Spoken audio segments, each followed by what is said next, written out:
अस्सलाम वालेकुम my dear students. आज हम एक नए टॉपिक के ऊपर बात करने वाले हैं। वो क्या है? Rules for balancing a chemical equation.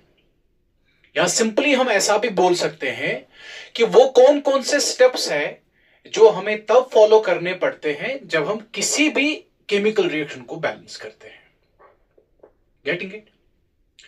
लेकिन यहां पे कुछ चीजें मैं आपको याद दिलाना चाहूंगा, if you remember my dear students, कि पिछला जो हमारा लेक्चर था उस वाले लेक्चर में हमने सिंपली ये डिस्कस किया था कि हमें क्या जरूरत है किसी भी केमिकल इक्वेशन को बैलेंस करने की। और उसका जवाब हमने ये कहा था कि हमारे पास एक लॉ है, that law is known as the law of conservation of mass.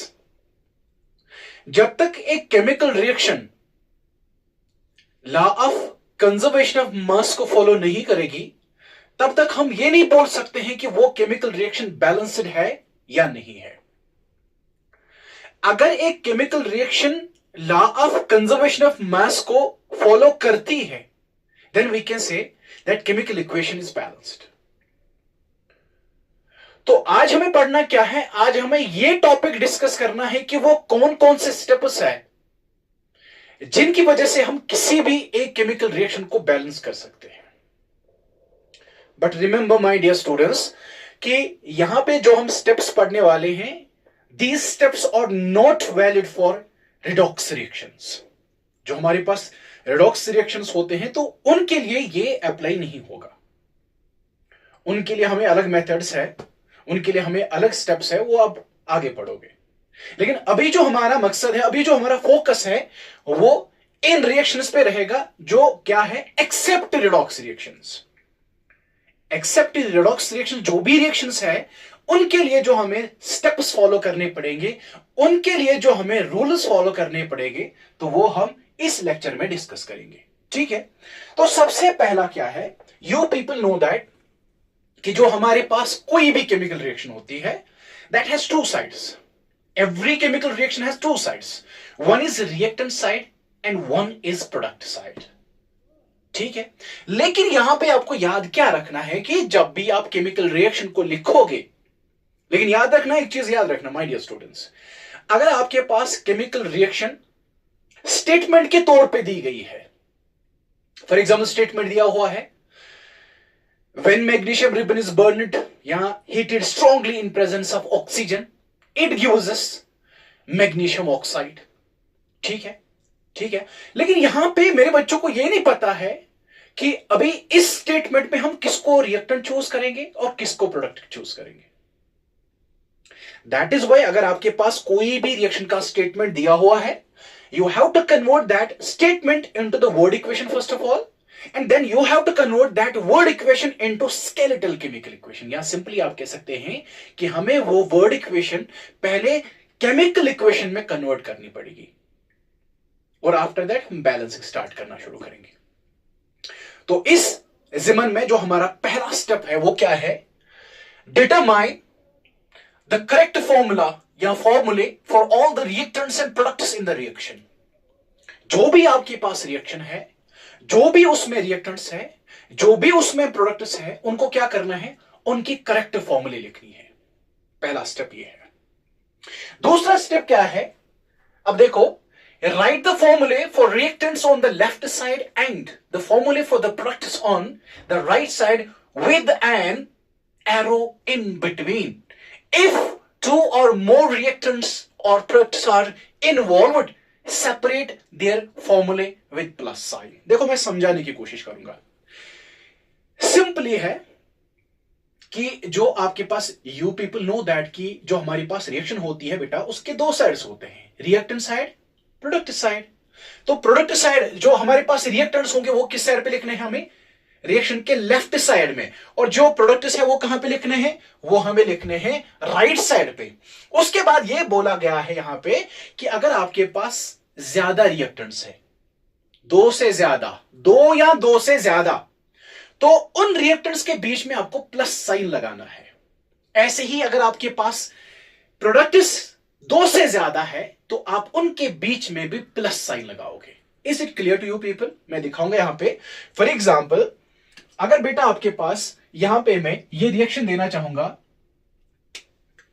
Reaction ये है CO2 plus H2O gives us C6H12O6 plus O2। अब इस रिएक्शन को एनालाइज करो।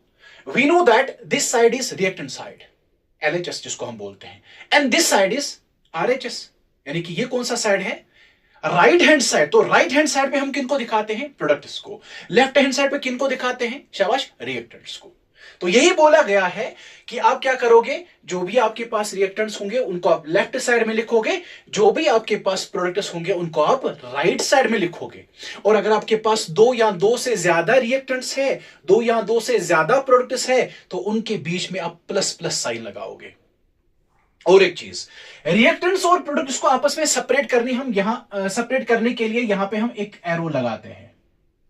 ये भी क्लियर है? क्या ये भी क्लियर है? ठीक है। उसके बाद तीसरा स्टेप क्या है? Count the number of atoms of each element in the reactants and products. आपने क्या करना है कि उसके बाद जब आप ये सारी चीजें लिखोगे, उसके बाद आपको यहां पे रिएक्टेंट साइड में as well as on the product side you have to count the number of atoms of each element. हर किसी एलिमेंट के एटम्स को आपने काउंट करना है। यानी कि फॉर एग्जांपल अगर LHS साइड पे 2 एटम्स आते हैं किसी एलिमेंट के, तो राइट साइड पे यानी कि प्रोडक्ट साइड के साइड में वो उस एलिमेंट के वो उतने ही एटम्स आने चाहिए। मैं एक बार रिपीट करता हूं। मैंने कहा अगर फॉर एग्जांपल आपके पास कोई एलिमेंट है राइट हैंड साइड पे, वो 2 बार आता है, ठीक है, लेकिन वो एलिमेंट जो है उसके शाबाश रिएक्टेंट साइड पे उसके कितने एटम्स आते हैं? 2 एटम्स आते हैं। लेकिन जब हम प्रोडक्ट साइड पे देखेंगे तो उसके उतने 2 ही एटम्स आने चाहिए। यानी कि सिंपली हम बोल सकते हैं कि जो हमारे पास केमिकल रिएक्शन होती है उसमें जितने नंबर ऑफ एटम्स होंगे किस साइड पे? रिएक्टेंट साइड पे, उतने ही नंबर ऑफ एटम्स होने चाहिए कहां पे? प्रोडक्ट साइड पे। I hope this is clear to you. Okay, उसके बाद क्या बोला गया है? A polyatomic ion, वहां पे देखो, a polyatomic ion appearing unchanged on both sides of the equation is counted as a single unit। सबसे पहले मेरे बच्चों को यह समझना है कि पॉलीएटॉमिक आयन क्या होता है।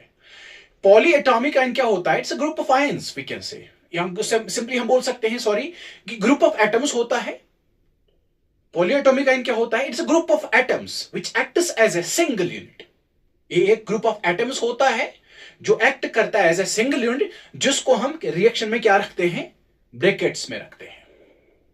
Getting it? लेकिन उस पे चार्ज हो सकता है, वेदर इट इज पॉजिटिव और इट इज नेगेटिव चार्ज, ठीक है। पॉलीएटॉमिक आयन क्या होगा? देखो क्या बोल रहा है, polyatomic ion appearing unchanged on both sides of the equation is counted as a single unit। For example अगर किसी भी रिएक्शन में रिएक्टेंट साइड पे पॉलीएटॉमिक आयन है तो वो as a single unit act करता है। फॉर एग्जाम्पल अगर यहां पे एक यूनिट पॉलीएटॉमिक आयन है तो प्रोडक्ट साइड पे भी वो पॉलीएटॉमिक आयन एक ही आना चाहिए। अगर यहां पे पॉलीएटॉमिक आयन 3 बार आता है, यहां पे भी 3 बार आना चाहिए। अगर यहां पे 4 बार आता है तो यहां पे भी 4 बार आना चाहिए। अगर यहां पे कोई चेंज नहीं हुई है पॉलीएटॉमिक आयन में तो यहां पे भी कोई change, it should remain unchanged. बात समझ आ रही है? फॉर एग्जाम्पल मैं आपको एग्जाम्पल देता हूं। अगर आपके पास एल्यूमिनियम सल्फेट है, I am having the red pen, I will show you it. अगर आपके पास एल्यूमिनियम सल्फेट है Al2SO4 होल 3, शाबाश, ये SO4 मेरा क्या है? It is a polyatomic ion, it is a polyatomic ion. इसको मैं रिएक्शन करता हूं NaOH के साथ। NaOH क्या होता है? Sodium hydroxide. तो यहां पे जो प्रोडक्ट्स बन के निकल आते हैं वो क्या होता है? शाबाश, AlOH whole 3 plus Na2SO4, Na2SO4, शाबाश। अब देखो यहां पे आपने क्या करना है, यहां पे ये 3 बार है, SO4 3 बार है। अब यहां पे कितनी बार है? एक ही बार है, तो यहां पे हमें इसको चेंज करना पड़ेगा। अगर यहां पे पॉली एटॉमिक आयन अनचेंज्ड है तो यहां पे भी अनचेंज्ड रहेगा। अगर यहां पे पॉली एटॉमिक आयन में कोई चेंज आया है तो यहां पे भी हमें चेंज करना पड़ेगा। यहां पे हमारे पास पॉली एटॉमिक आयन है, कौन सा है? SO4। ठीक है, SO4 कितनी बार है? 3 बार है। तो यहां पे भी जब हम इस रिएक्शन को बैलेंस करेंगे, यहां पे भी हमने SO4 कितनी बार आना चाहिए? 3 बार। तो सिंपली आप याद रखोगे, अगर आपके पास रिएक्टेंट साइड में या प्रोडक्ट साइड में क्या आता है? Poly atomic ion. तो अगर पॉली एटॉमिक आयन अनचेंज्ड है, उसमें कोई चेंज नहीं हुआ है रिएक्टेंट साइड पे, तो प्रोडक्ट साइड में भी उसमें कोई चेंज नहीं होगा।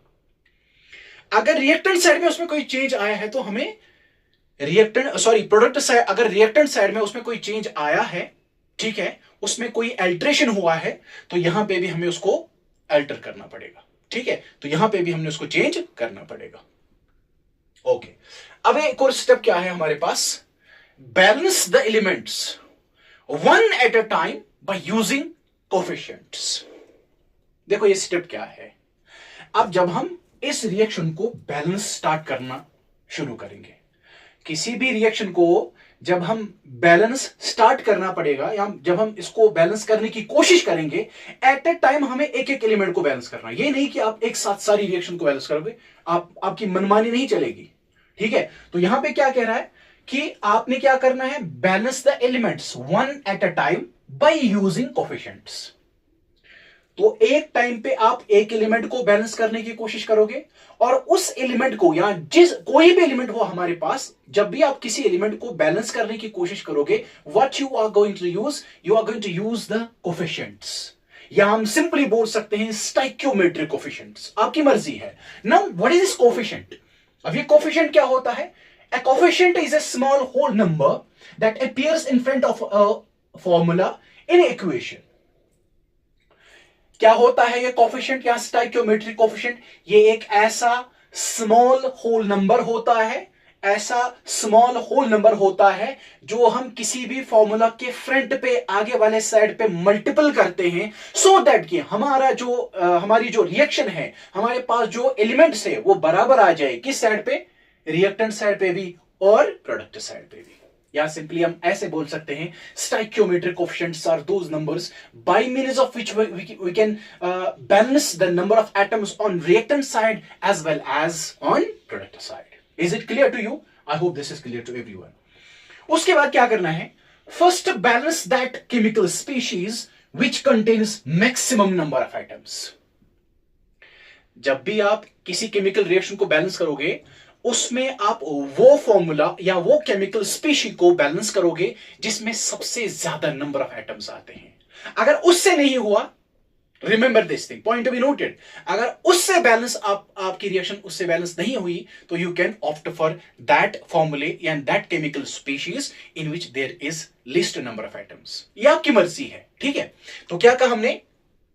स्टेप नंबर फोर्थ क्या था? स्टेप नंबर फोर्थ क्या था? शाबाश, कि यहां पे हम थे कि first balance that chemical species which contains maximum number of atoms.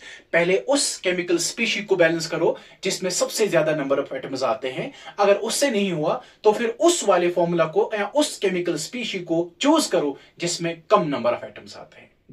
Right? Okay, इसके बाद पांचवा स्टेप, ये बहुत ही इंपॉर्टेंट स्टेप है। पांचवा स्टेप ये है कि अगर आप केमिकल रिएक्शन के बारे में बात करोगे तो वहां पे हाइड्रोजन ऑक्सीजन भी होता है। तो रिमेंबर दिस थिंग कि जो आपके पास केमिकल रिएक्शन होगी बेटा, उसमें हाइड्रोजन और ऑक्सीजन को सबसे लास्ट में बैलेंस करना है। Point to be noted, point to be noted, you have to balance hydrogen and oxygen at the last. If there are oxygen and hydrogen atoms present in a chemical reaction, you don't need to balance them at the beginning. आपने क्या करना है? उनको last में balance करना है। बाकी सारे एटम्स को पहले, बाकी सारे एलिमेंट्स को पहले बैलेंस करो और उसके बाद लास्ट में हाइड्रोजन और ऑक्सीजन को बैलेंस करो। अब ये रीजन क्या है? क्योंकि रीजन यहां पे लिखा है मैंने, क्या क्या क्या कहा मैंने यहां पे? शाबाश, hydrogen and oxygen must be balanced at the last because these two elements often occur more than twice in a chemical equation या in a equation. ये क्या होते हैं? ये दो से ज्यादा बार आते हैं केमिकल रिएक्शन में, केमिकल इक्वेशन में, इसलिए हम इनको लास्ट में बैलेंस करेंगे। Okay. Now the sixth step. What's that? While balancing a chemical equation, you cannot change the subscripts in the chemical formulae of a substance. देखो बेटा, इसमें याद रखना है, ये चीज आपको याद रखनी है। क्या कहा गया है कि अगर आपके पास कोई केमिकल इक्वेशन है तो उस केमिकल इक्वेशन में क्या करना है आपको? आपके पास जो फॉर्मूला होगी, किसी भी कंपाउंड की फॉर्मूला या किसी भी मॉलिक्यूल की फॉर्मूला जब आपके पास होगी तो आपने उसको चेंज नहीं करना है, फॉर्मूला को चेंज नहीं करना है, फॉर्मूला को गलत नहीं करना है। आपको मैं यहां से समझाऊंगा, देखो कैसे। फॉर एग्जाम्पल, अगर आपके पास रिएक्शन ऐसी दी हुई है Mg plus O2 gives us MgO, this is magnesium oxide. कोई बच्चा बोलेगा सर यहां पे मैग्नीशियम एक है, तो ठीक है, यहां पे ऑक्सीजन 2 है, अब यहां पे ऑक्सीजन 1 है तो मैं यहां पे मल्टीपल करूंगा। No no no no no, this is wrong. आप फॉर्मूला को चेंज नहीं कर सकते हो। आप यहां पे इस पे मल्टीपल ये नहीं कर सकते कि आप बोलोगे यहां पे मैं 2 लगाऊंगा तो यहां पे 2 ऑक्सीजन, यहां पे 2 ऑक्सीजन से रिएक्शन बैलेंस हो गई ना। फॉर्मूला गलत नहीं होनी चाहिए, रिमेंबर दिस थिंग। तो वही यहां पे ये कह रहा है, क्या कह रहा है? While balancing a chemical equation, you cannot change the subscripts in the chemical formulae of a substance. For example, अगर आपके पास, हम किनको बोलते हैं सबस्क्रिप्ट्स? देखो, ये जो है ना, ये नंबर्स, यहां पे ये जो नंबर्स है, या यहां पे जो ये नंबर्स है, या यहां पे जो ये नंबर्स है, यहां पे इनको बोलते हैं सबस्क्रिप्ट्स। ठीक है, तो इनको आप चेंज नहीं कर सकते हो। आपने क्या करना है? आपने किसी भी एलिमेंट को बैलेंस करने के लिए या किसी भी फॉर्मूला को बैलेंस करने के लिए उसके सामने आपको एक नंबर मल्टीपल करना है। उस नंबर को आप बोलते हैं स्टाइकियोमेट्रिक कोफिशिएंट। और उसके साथ साथ अगर आपके पास कोई फॉर्मूला है, उसके सबस्क्रिप्ट में आप कोई चेंज नहीं कर सकते, नो, क्योंकि उससे फॉर्मूला सारी की सारी गलत हो जाएगी और उससे आपके लिए दिक्कतें बढ़ती जाएगी while balancing a chemical equation, right? Okay, ठीक है। अब आगे देखो, सेवेंथ स्टेप क्या है? Make sure that all the coefficients are in the lowest possible ratio. जब आप किसी केमिकल रिएक्शन को बैलेंस करोगे, केमिकल इक्वेशन को बैलेंस करोगे, तो जितने भी वहां पे हमारे पास स्टाइकियोमेट्रिक कोफिशिएंट्स आएंगे ना, जितने भी वहां पे स्टाइकियोमेट्रिक कोफिशिएंट्स हम यूज करेंगे, उनके बीच में क्या होना चाहिए? लोएस्ट पॉसिबल रेशियो होना चाहिए। ये नहीं कि आपको बैलेंस रिएक्शन करनी है तो आप पहले ही 10 लगाओगे, 10 से मल्टीपल करके रिएक्शन को बैलेंस करोगे, 5 से, 6 से, नो, ऐसा कुछ नहीं होगा। ठीक है, तो आपने क्या करना है? सबसे लोएस्ट पॉसिबल नंबर से पहले मल्टीपल करना है, फिर आपको देखना अगर उससे नहीं हुआ तो then you can opt for the other numbers also. ठीक है, तो जितने भी हमारे पास रिएक्टेंट्स होंगे, जितने भी हमारे पास प्रोडक्ट्स होंगे, उनमें जो हमारे पास स्टाइकियोमेट्रिक कोफिशिएंट्स होंगे बेटा, उनके बीच में क्या होना चाहिए? Lowest possible ratio. ठीक है, ओके।